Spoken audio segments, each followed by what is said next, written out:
completing the square. So the whole point of completing the square is so that we can move from standard form to vertex form. So I'm going to jump to example 3 in this video. So example 3 was y equals x squared plus 10x minus 1. And what I'm going to do is I'm going to go through step by step what we were doing today in the lesson. So step 1 was we needed to group our x's. So I'm going to do this by putting a bracket around my two variables with an x in it, minus 1. So that's y equals bracket x squared plus 10x bracket minus 1. Step 2 was take out any common factor on that x squared. In this case, there isn't a common factor. We're going to be seeing that tomorrow, so I'm just going to rewrite the line from above.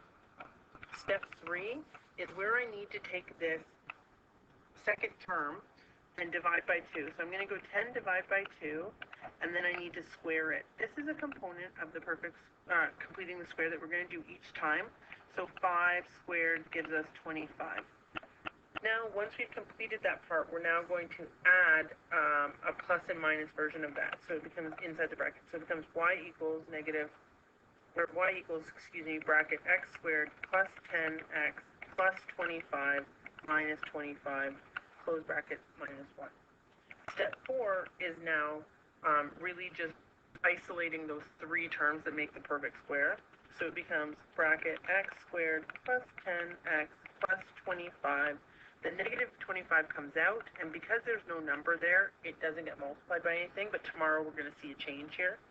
And then 5 is just, our trinomial is now a perfect square, so we're going to factor that.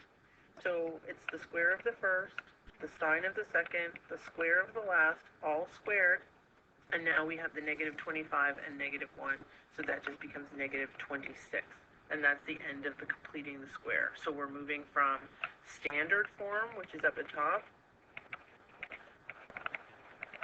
to vertex form. So we know now we can pull off our step pattern and our vertex. Okay, that's the video, guys.